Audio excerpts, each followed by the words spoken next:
kuzungumza mambo muhimu ya kimsingi yanayokabili nchi yetu kwa sasa.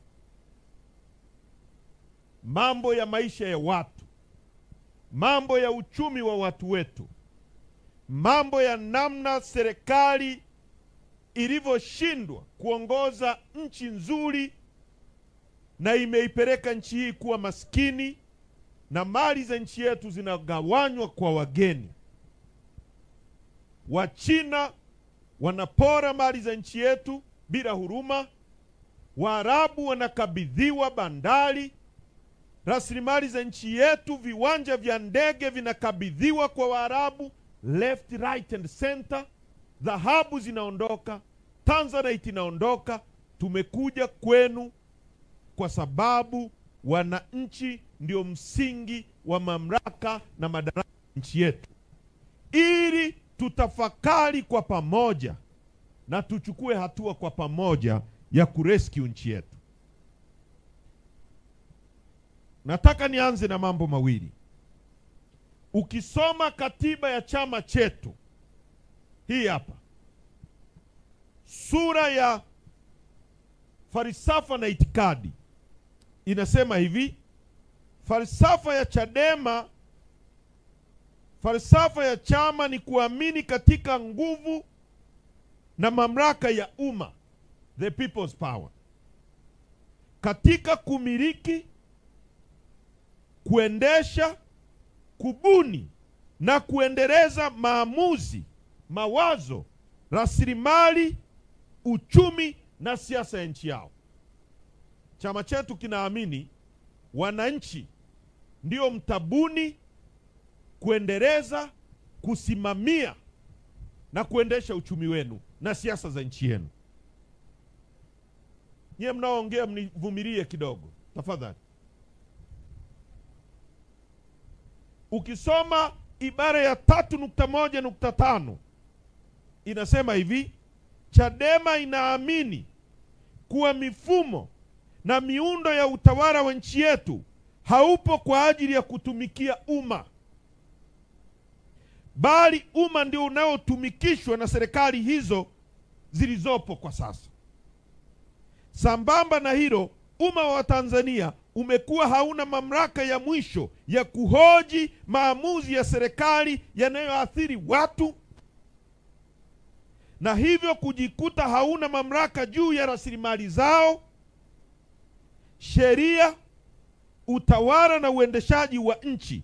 Aidha, katiba ya nchi imekuwa miliki ya serikali kwa kutumia bunge ambalo linatawaliwa na mawazo kongwe ya ukiritimba na enzi za mfumo wa chama kimoja. Sasa haya maneno maana yake nini?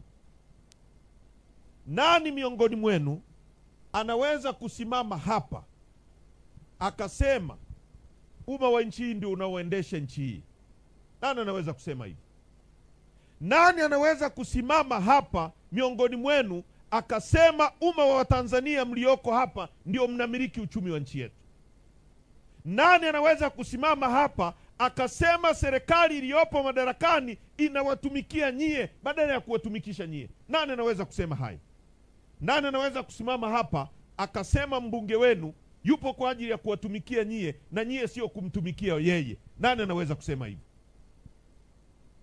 Ukiniuliza mimi, nitakwambia mbunge wako hakutumikii wewe, bali wewe ndio unamtumikia. Ndio maana unapougua wewe, hospitali unayoweza kwenda kutibiwa ni zahanati isiyokuwa na madawa. Ukijitahidi ukaenda kwenye kituo cha afya kama kipo, ukijitahidi ukafika kwenye hospitali ya Rungwe, ugonjwa ukiambiwa huu hautibiki hapa, uende hata mkoani Mbeya, wengi wanafia hapa wilayani. Uongo kweli? Ukiambiwa nenda Muhimbili, ni kama unaambiwa uende mbinguni. Uongo kweli? Lakini mbunge wako kwa kodi yako, kwa insurance yako unayompa yeye, akipiga chafya anakwenda kupimwa India. Nasema uongo? Mimi nimekuwa mbunge na yasema na yajua. Nani anaweza kusema huyo mbunge anakutumikia wewe? Nani anaweza kusimama hapa akasema kuna siku amemsikia mbunge wenu amesimama bungeni anazungumza kuhusu maparachichi ya Rungwe. Nani anaweza kusimama akasema haya? Huyo mbunge anakutumikia wewe au mama hapa akasema kuna siku mbunge ameshika shilingi kukwamisha bajeti ya serikali kwa sababu mtoto wako hana ajira? Nani anaweza kusimama? Sasa kwa sababu nchi hii hata hawa polisi wanatumikishwa tu, maisha yao ni mabaya, wanatumikishwa kulinda majambazi, wezi walioko serikalini, wanaamrishwa kulinda wakiwa wanateseka. Sasa sisi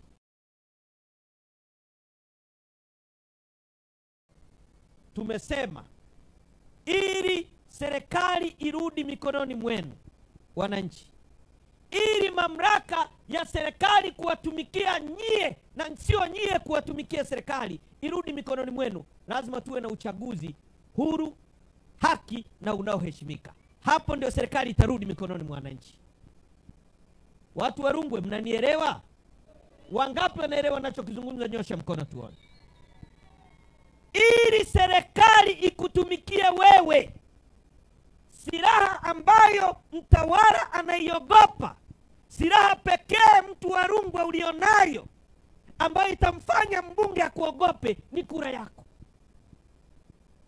Kama kura yako inaweza kuhesabika, inaweza kumuondoa mtu na kumweka mtu mwingine madarakani, mbunge lazima atakupigia magoti. Iko hivi, wakati mimi nikiwa bungeni, nimekwenda bungeni 2015 2020, nilikuwa na mbunge wenu wa hapa anaitwa Sauli. Sijui sasa hivi mbunge wa hapa ni nani. Wote ni wale wale mabubu tu, wapiga meza bungeni. Uongo kweli? Kwa sababu mbunge kazi yako ni kusema bungeni. Ndio maana mlimfahamu Dr. Slaa, ndio maana Heche mnamfahamu, ndio maana mnamfahamu Wakajoka, kwa sababu sisi tulikuwa mashine bungeni. Ndio maana mnamfahamu Lissu. Sasa huyu mbunge wenu si Mwaitona, mpeleke hata Mbeya mjini, hakuna mtu anayemjua. Nasema uongo? Ukimpeleka hapo jimbo la jirani hajulikani, kwa sababu ni wapiga usingizi bungeni. Unaelewana vizuri? Sasa tulipokuwa bungeni, na askari mnisikilize nyie mnaotumikishwa, mnatumiwa vibaya. Mshahara wa mbunge ilikuwa shilingi milioni 12 kila mwezi. Milioni 10 na ngapi? Yaani mshahara mmoja wa mbunge kwa mwezi mmoja ni mwaka mzima askari wetu.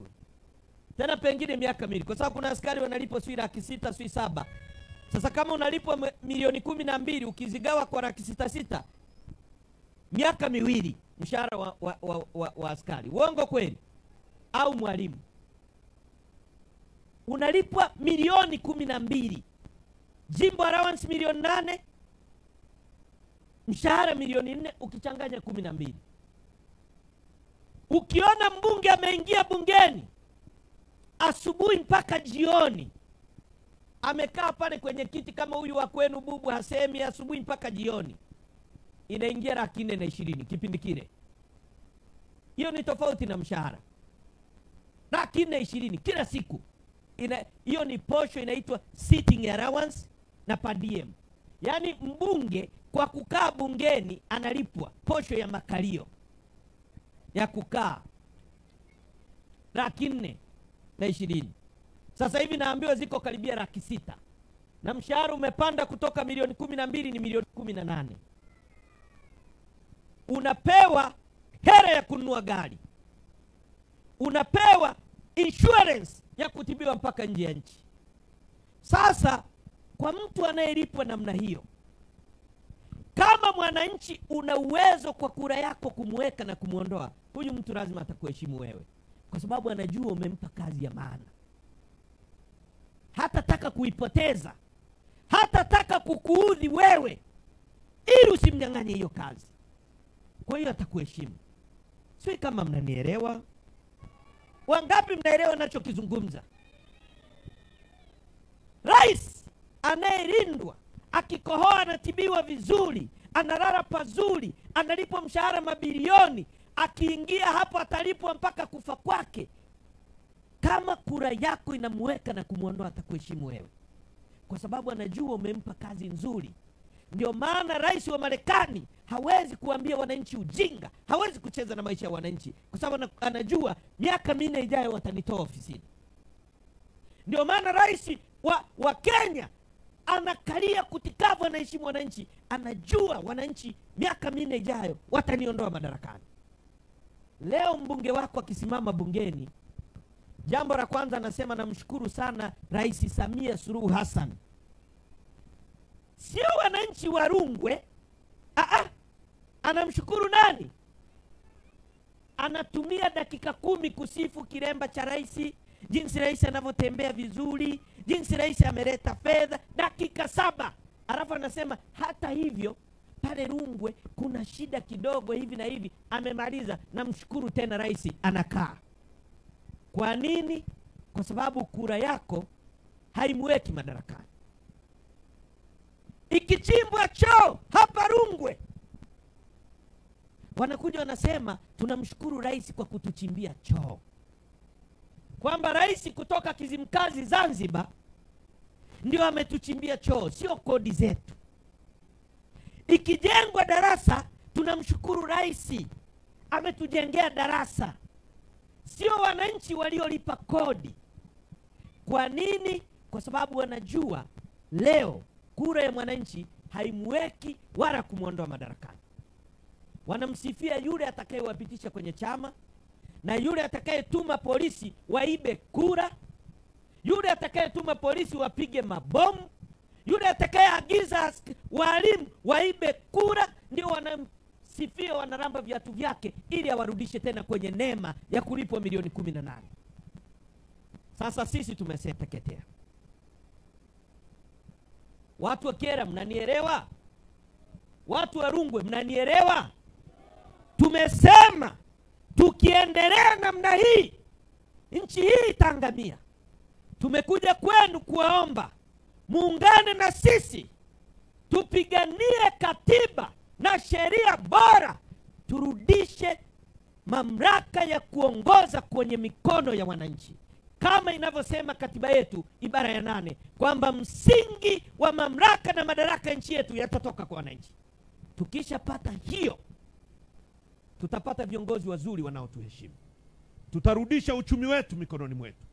Tutasababisha watoto wetu waajiriwe.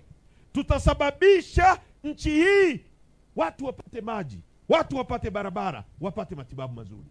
Iko hivi, watu wa Mbeya, watu wa Rungwe, mkoa wenu wa Mbeya una kilomita za mraba 62,000. 62,000. Nchi ya Israeli ina kilomita za mraba 44,000. Nchi ya Uholanzi ina kilomita za mraba 48,000. Kwa hiyo mkoa wenu wa Mbeya ni mkubwa kuliko Israeli, ni mkubwa kuliko Uholanzi. Uholanzi ina watu milioni 18. Mbeya kwa mujibu wa sensa ya mwaka 2022 ina watu milioni 2.3. Tuna ardhi nzuri. Nyewe wenyewe mnaijua hii Rungwe yenu ni kama Kanani tunayohadithiwa kwenye Biblia. Kila zao linakuwa hapa. Nasema uongo? Nyie ni kama kule kwetu Tarime. Na ndio maana nyie ni watu wa misimamo. Ukitoka hapa mpaka unafika Kyela, mchele wa Kyela ni mchele namba 1 nchi hii. Uongo kweli? Mchele bora kabisa.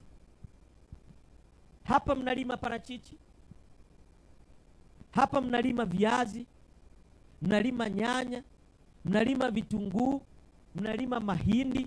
Kyela wanalima mpunga, wanalima mahindi, wanalima kokoa.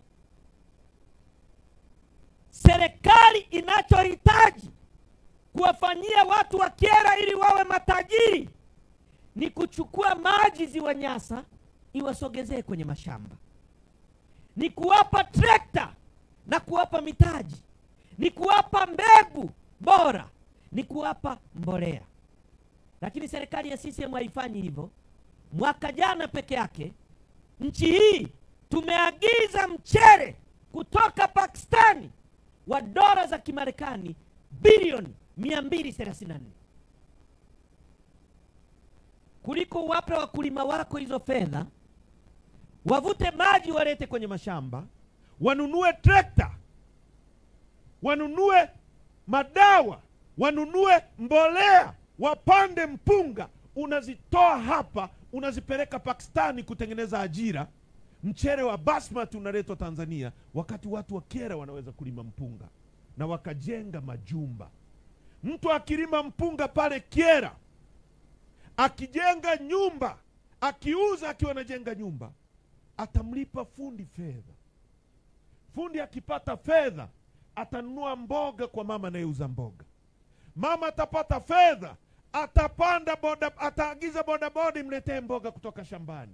Bodaboda atapata fedha, atanunua mafuta kwenye kituo cha mafuta. Yule ataajiri mlinzi, fedha itazunguka, Watanzania watakuwa na uchumi. CCM inachukua hizo fedha, inapeleka nje kutengeneza ajira. Mchere ni siku 60, siku 30 umeshavuna. Kama watu wana maji, hawatahitaji kusubiri msimu wa mvua ili walime. Watalima, wakivuna, watamwaga maji, watapanda tena, watavuna, watalima tena. Kwa mwaka watalima mara 3 au mara 4 mpunga, na watakuwa na uchumi. Serikali yenu inatoa hizo fedha, inapeleka nje ya nchi. Hii ni serikali ambayo kwa ripoti za BOT imeagiza mayai ya kuku, nyama za kuku kutoka Marekani kwa dola milioni 24.3, bilioni 68. Vijana wa Kyela, hizo fedha ukizigawa kwenye kila mkoa utapata bilioni 2.5. Ukizigawa kwenye kila wilaya, vijana watapata fedha, watajenga mabanda, mayai yatapatikana hapa Tanzania. Zinatolewa, zinakwenda kuagizwa nje. Serikali hii ambayo inaongoza nchi iliyojaliwa kila kitu, imetumia dola za Kimarekani bilioni 1.2 kuagiza chuma kutoka nje. Hizo ni trilioni 3 kwa fedha za Kitanzania. Bajeti yetu ni bilioni 42. Maana yake ni zaidi ya 9% ya bajeti ya nchi yetu imetumika kuagiza chuma, wakati tuna chuma pale Ludewa, Mchuchuma na Liganga, ambacho tungetengeneza tununue chuma ndani ya nchi. Tungempa mtu anayejenga SGR pesa za kujenga SGR kwa mkono huu tunamwambia chuma nunua hapa kwetu. Tunampa kwa mkono wa kulia, fedha zinarudi kwa mkono wa kushoto ndani, zinakuja kuajiri vijana wetu. Tungeenda kumpa Arab contractors kujenga bwawa la Mwalimu Nyerere, tunamwambia nondo zote lazima zinunue Tanzania, lazima chuma cha Tanzania kitumike. Ukishuka kwenye airport ya Afrika Kusini, wameandika bango kubwa pale, wanakuambia buy local to create job. Nunua ndani, vitu vya ndani kutengeneza ajira. Sisi fedha zetu tunazolipa kodi zinatolewa kwenda Ulaya, kwenda kutengeneza ajira. Migodi yetu inachimbwa na Wachina. Watu wetu ambacho hawana ni ujuzi na vifaa vya kuchimba madini. Leo nilikuwa naangalia, tuko na Masaga pale, bei ya gramu 1 ya dhahabu ni 255 kwa siku ya leo. Ukiwapa vijana wa Chunya, vijana wa Kyela mtaji na bidhaa za kuchimba dhahabu, watachimba dhahabu zile, watatajirika, watanunua magari, watajenga nyumba, uchumi utatembea hapa. Leo mmejihangaikia, mmetengeneza kilimo cha parachichi, serikali haijaleta hata watafiti. Nilikuwa naangalia bei ya parachichi ya Hass leo na Fro kwenye soko la dunia ni dola 3.4. ukizikonvati dola moja ni shilingi 2,600 za Kitanzania. Dola 3 ni sawa na 8,640. Leo ndio soko ya dunia parachichi inavyonunuliwa. Na vile viparachichi mimi nalima pale Makongomi Mafinga, 4 tu ndio kilo moja. Uongo kweli? 4 ndio kilo moja. Nasema uongo? 4 au 3 kutegemea na ukubwa wa parachichi. Leo kilo moja kwenye soko la dunia ni shilingi 8,000. Wasira amekuja hapa anaitangazia dunia, kwa sababu kauli ya kiongozi wa chama kinachoongoza ina implication kubwa. Anawaambia dunia kwamba msinunue maparachichi ya Rungwe kwa sababu yana fungus. Hawa ndio watu ambao wanaongoza nchi hii. Nataka hii kauli imfikie Hussein Bashe. Nataka kesho awaambie Watanzania kauli aliyosema mwenyekiti wake kama ni ya kweli, kwamba maparachichi ya Rungwe yana fungus. Na kama maparachichi ya Rungwe yana fungus, kwa nini serikali haijaleta madawa kuhakikisha inaondoa hiyo fungus ili wananchi wapate mazao yao yapate bei inayotakiwa?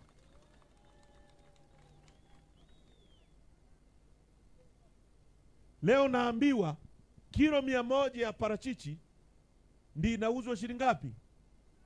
8,000, 10,000. Hata ukienda Dar es Salaam tu parachichi moja ni shilingi 2,000.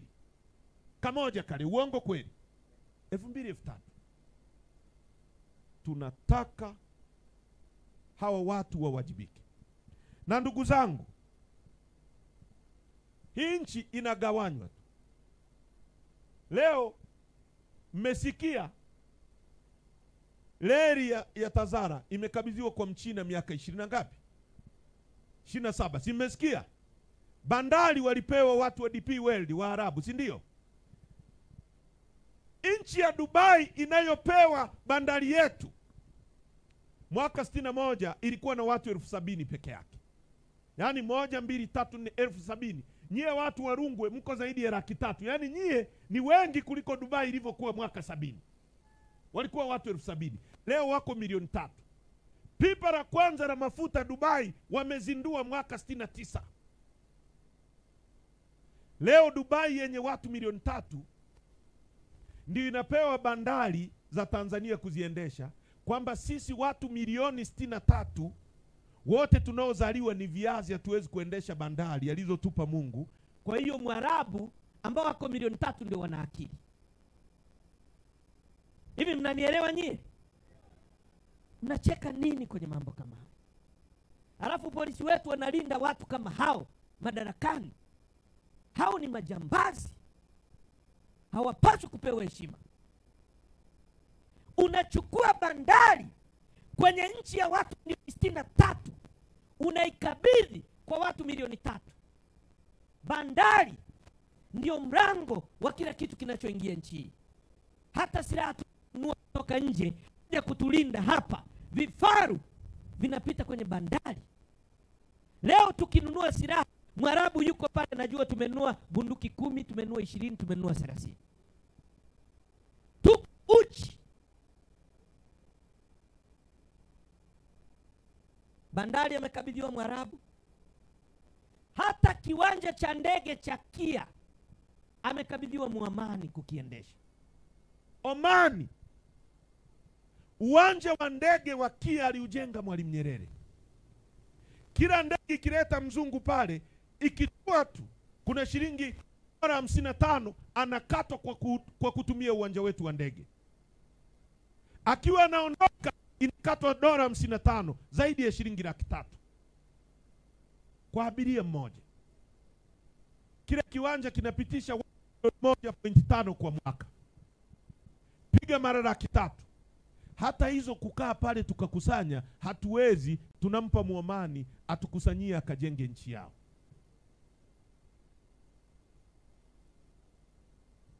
Ndio maana tumesema watu wa aina hii wanaogawa uchumi wetu kwa wageni, wanaacha watoto wetu wakiwa maskini, watu ambao wanatufundisha elimu ya hovyo madarakani, mashuleni, lazima tuwaondoe kwenye madaraka. na hatutaki kuwaondoa kwa mtutu wa bunduki, tunataka kuwaondoa kwa kura. Ndio maana jambo la kwanza ni kuhakikisha kura zetu zinahesabika. Tumekwenda kwenye chaguzi 3 mfululizo, tumejihakikishia kwamba leo kura haiwezi kuhesabika tena. Uongo kweli? Sasa tunataka tuwalazimishe kuhesabu kura. Tunataka mabadiliko ya kimsingi kwenye Tume ya Taifa ya Uchaguzi. Tunataka mabadiliko ya kimsingi kwenye katiba ili tushiriki kwenye uchaguzi huru na haki. Sema wana nguvu, si wamesema wanachama wengi kuliko sisi. Tuweke uchaguzi huru na haki, polisi wawe referee, mpira uchezwe pale. Sisi na CCM. Hatutakubali tena udanganyifu wa kijinga. Na hatusemi kwamba tutasusia uchaguzi. OCD, sikiliza vizuri. Tunachosema uchaguzi hautafanyika nchi. Na tumejitolea. Mimi na Tundu Lissu tunachoomba kwenu mtuunge mkono. Tunachoomba Rungwe mtuunge mkono. Wangapi mko tayari kutunga mkono katika hilo? Hautafanyika uchaguzi hapa. Tunataka mabadiliko. Sisi sio wajinga. Sheria imepitishwa, tunaambiwa imeletwa Tume Huru ya Taifa ya Uchaguzi. Ndivyo wanavyotuambia. Wakati ikiwa tume ya uchaguzi, aliyekuwa mwenyekiti wa tume ya uchaguzi anaitwa Jaji Mwambegele. Leo imebadilishwa kuwa Tume Huru ya Uchaguzi, mwenyekiti wa Tume Huru ya Uchaguzi Jaji Mwambegele. Hivi hao watu wanatuonaje sisi? Wanatuona kama sisi hatuna akili, sio? Kwa sababu polisi wanawalinda. Wanatuona kama sisi hamnazo. Ndio maana kwa ujinga huu, katibu mwenezi wa CCM jana anasema kwamba Chadema inaenda kununua virusi vya Ebola na Mpox ije kuwasambazia Watanzania. Dunia hii, kauli ya aina hiyo ni hatari kwa uchumi wa nchi yetu. Kwa sababu unaposema hivyo, unawaambia watu wasije Tanzania kwa sababu Tanzania kuna Ebola. Unawaambia watalii wasikanyage nchi hii. Unawaambia watu kuwekeza Tanzania wasije kwa sababu kuna virusi vya Mpox. Kwa nini mpaka sasa jeshi la polisi halijamchukulia hatua Makara? Hiyo kauli ingetolewa na Dr. Slaa au John Heche, sasa hivi tungekuwa ndani. OCD kilichosababisha Waafrika Kusini wakaunda Emokonto ya Sizwe ni kuonewa na makaburu waliokuwa wanatumia polisi. Binadamu ukimwonea kwa kiwango ambacho hawezi kuvumilia, atachukua hatua. Msitufikishe kwenye kona hiyo. Tunaipenda nchi hii na tunawapenda nyie. Ndio maana tunawasemea mara mizuri. Ndio maana tunataka hata nyie muishi vizuri, mjenge, msomeshe watoto wenu kwenye shule nzuri. Ndio maana tunawasemea kuhusu kikokotoo. We love this country so much. Hatupendi kuonewa. Makara anasema tunanunua virusi, biological attacks. Hivyo virusi vinauzwa wapi? Kwenye duka gani? Vinauzwa shilingi ngapi? Tutavipitisha kwenye mpaka upi? Kwa sababu mipaka yetu yote inalindwa na vyombo vya dola. Hii ni kuandamaini vyombo vya dola, kuandamaini TIS. Ukienda kwenye viwanja vya ndege kuna vyombo vya dola, kuna TIS, kuna usalama wa taifa, kuna jeshi. Hivyo virusi tutavipitisha wapi? Ina maana Makara anasema vyombo vya ulinzi wa usalama wa nchi haviaminiki. Mtu anaweza kupitisha kitu cha hatari akaleta ndani ya nchi vikiwepo. Tutaaminije sukari zinazotoka nje kama ziko salama? Ngano zinazotoka nje kama ziko salama? Mchere unaotoka nje kama uko salama? Kama Makara anasema tunaweza kupitisha Mpox kwenye mipaka yetu na tukaingiza, tutaaminije hayo mambo?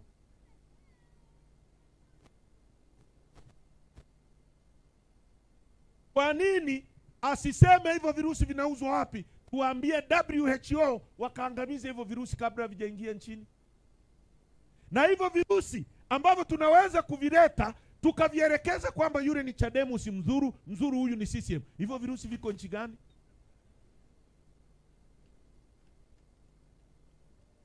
Kwa nini hawa watu wa namna hii wanaongoza nchi? Kwa nini tunaruhusu watu wanaodharau wananchi na nchi yetu? Ndio maana anakuja hapa mzee wa miaka 82 amechoka, ambaye Wasira tukimfungia kwenye spika humo anasinzia pamoja na kelele za spika hii. Anakuja hapa ameshiba, amekuwa waziri, mimi sijaliwa. Wasira hajui matatizo ya mtu ambaye hana nyumba, jui watu wanavyokosa madawa hospitali. Anakuja hapa ameshiba, anakuja kusema maparachichi ya Rungwe yana fungus. Sasa kama fungus, kwa nini serikali yako haijaleta madawa hapa kuyatibu? Mashamba ya chai haya mashamba ya chai, mashamba ya chai haya yalikuwa yanatumika kuajiri watu wa Rungwe. Uongo kweli? Leo wamekabidhi kwa watu kwa rushwa. Uchumi wa Rungwe umeondoka. Nani anakuambia chai haina soko duniani? Nani anaweza kukuambia hivyo? Lini tumeacha kunywa chai nchi hii? Si kila siku tunakunywa chai? Chai yetu ya Rungwe hainunuliwi, lakini chai inatolewa Kericho, Kenya, imejaa kwenye madawa, kwenye shelf za nchi hii. Kama chai yetu ingekuwa na viwanda vya kuichakata, leo ajira zingekuwa Rungwe za kutosha. Ndugu zangu, hatutakubali nchi hii igeuzwe kuwa nchi ya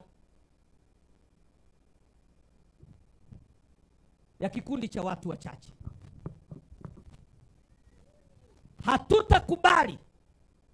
Haiwezekani leo nchi pekee yenye Tanzanite duniani, lakini nchi inayouza Tanzanite kuliko zote ni India. Watoto wenu wanapelekwa shuleni, Tanzania na miguu mingapi? Wahindi wanafundisha watoto wao namna ya kukata Tanzanite yenu.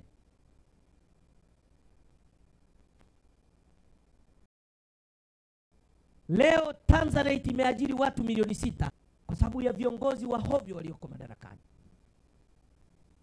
Hii Rungwe inapaswa kuwa sehemu ambayo imeendelea sana. Nimepita hapa, nimekuwa surprised kwamba Rungwe Cooperative Union, mnaojua ni ya mwaka gani? Kabla ya uhuru. Uongo kweli? Hapa wameishi wazungu. Nimeona nyumba nyingi zinaonekana ni nyumba wameishi Wajerumani hapa. Haya ni maeneo ambayo yana utajiri wa kutisha, lakini watu wetu hawanufaiki na hivyo vitu. Unakwenda unakuta tomato sauce ya American Garden ketchup ndio iko kwenye meza pale. Unajengaje uchumi wa watu wako? Unaajiri vipi watu wako kama fedha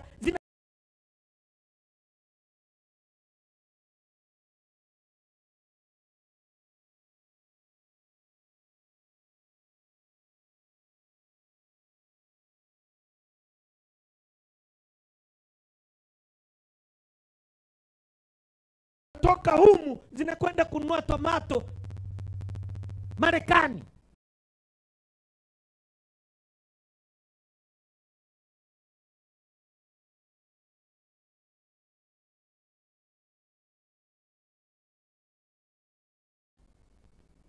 Tunashindwa kuweka kiwanda cha kuchakata tomato na kupaki kwenye maboksi ili kitengeneze ajira hapa. Nyanya zimejaa Rungwe, kila msimu zinaoza. Tunashindwa kutengeneza kiwanda kama hicho. Tunanunua American ketchup kutoka Marekani. Tunanunua toothpick kwenye meza zimeandikwa made in China, ambazo ukiwapa vijana milioni 200 watakata magogo, watachonga vijiti, wataviweka kwenye boksi, watauza hapo, wataajiri watu, watajenga nyumba. Unatengenezaje uchumi kwa watu waliochoka namna hiyo? Kufita matairi yetu ya General Tires, Yuasa, zilikuwa zinatengenezwa hapa. Betri za simu za National, zile za tochi, zilikuwa zinatumika za Tanzania. Leo hata betri ya tochi inatoka China. Na betri ya National, hata ile ya kijani, ndio ilikuwa inaheshimika kwa sababu inadumu muda mrefu. Nasema uongo wale wazee wa siku nyingi? Hivyo ndivyo unavyotengeneza ajira na uchumi. Leo tunaagiza bodaboda, zimejaa everywhere, lakini tairi ya bodaboda inaagizwa kutoka China. Hatuwezi kutengeneza hata tairi ya bodaboda. Unatengenezaje uchumi kama unachukua fedha za mlipa kodi wa Rungwe anayenunua tairi ya bodaboda? Kijana wa Rungwe kama huyu unaipeleka kutengeneza ajira Guangzhou, China, badala ya kutengeneza kiwanda hapa kiajiri vijana wa Kitanzania, walipe kodi serikalini, serikali ipate hela zaidi, iongeze askari zaidi, iongeze mishahara ya walimu, iongeze walimu zaidi. Fedha yote inapelekwa China. Hatuwezi kutengeneza hata betri ambazo tulikuwa tunatengeneza. Hii nchi ya aina gani hii chini ya viongozi hao? Nani anatakiwa kuheshimu watu namna hiyo? Nani anaweza kusimama hapa akapingana na mimi kwamba hizi hoja ninazozungumza sio hoja za msingi na haziwezekani? Tumekuja kwenu kuwaomba. Tuna uwezo na tuna fikra za kubadilisha nchi hii. Tuungeni mkono tubadilishe nchi hii. Tuungeni mkono kwenye no reforms, no election. Tukipata tume huru ya uchaguzi, twende kwenye uchaguzi huru ambao utatupa viongozi wanaotuogopa, wanaotuheshimu, watakaojenga uchumi wetu, watakaorudisha madini yetu kwenye mikono yetu ili uchumi umilikiwe na Watanzania. Mungu awabariki sana Rungwe. Asanteni kwa kunisikiliza. Mwenyekiti wa vijana walikuruka kwa sababu waliona mvua inakuja, lakini lazima mwenyekiti wa vijana wa taifa azungumze. Njoo Deogratias Mahinyila. Msikilize mashine hii, kijana wa Chadema. Miaka kadhaa iliyopita nilikuwa mwenyekiti wa vijana wakati katibu mkuu wetu akiwa Dr. Slaa. Huyu ni wakili wa mahakama kuu ya Tanzania. Kakijana kadogo, akili nyingi. Lakini sisi mzee kama Wasira, akili. Mmenielewa hapo? Sasa haka kijana umbo dogo, uzito wa hoja tani 500. Msikilizeni mwenyekiti wetu wa vijana wasalimie, alafu yeye mwenyewe atafunga mkutano kwa heshima niliyompa. Mungu awabariki sana. Lakini kabla sijamalizia, naomba ile nani, tunahitaji kujenga chama hiki, na ili kichama kisiwe mikononi mwa babepari, lazima kiwe chama cha wananchi. Lazima nyie ndio mkiendeshe ili kiwapiganie na kiwafanyie kazi. Tunazunguka nchi nzima, tunahitaji mafuta, tunahitaji magari, tunahitaji vyombo vya mikutano kuwa sehemu ya mabadiliko ya nchi kwa kuchangia kile ulicho nacho. Shilingi 500, shilingi 1000, shilingi 200 kwa kile unachoweza. Tumebuni mfumo huu hapa, mtapewa vipeperushi, unaitwa tone tone. Utaweka fedha unayoweza, kama shilingi 1000 kwa mwezi au kwa wiki. Kile ikifika wiki itakukata kile kiasi ulicho ahidi mwenyewe. Nani miongoni mwenu anasema akitoa shilingi 5000 kwa mwezi kwa ajili ya Chadema atafilisika? Tumuone hapa. Nani atafilisika kwa sababu ya shilingi 5000? Nani anasema ana uwezo wa kuchangia shilingi 5000 au 2000 au 1000 ili kazi ya ukombozi iende nchi nzima? Nyosha mkono tu. Wagawieni vipeperushi wote, vinajielekeza, na mfate utaratibu huu katika kujiunga na tone tone ili tupate fedha za kuendesha chama chetu, na Mungu awabariki sana. Mwenyekiti wa vijana, zungumza na wananchi. Wakati huo wote wagawe vipeperushi. Watu wa Rungwe, nikiwauliza ngumi ziko wapi, semeni hizi hapa ili tusalimiane. Rungwe, ngumi ziko wapi? Tusalimiane. Peoples. Mheshimiwa makamu mwenyekiti wa chama chetu, Mheshimiwa viongozi wote wa meza kuu, itifaki imezingatiwa. Ndugu zangu watu wa Rungwe, mimi naitwa Deogratias Cosmas Mahinyila, ni mwenyekiti wa baraza la vijana wajanja kabisa, vijana wa Chadema, tunaitwa Bavicha. Ndugu zangu, protokali inatutaka akizungumza kiongozi kama makamu mwenyekiti, mimi nisizungumze, lakini wakati makamu mwenyekiti ananipa maiki amenisifia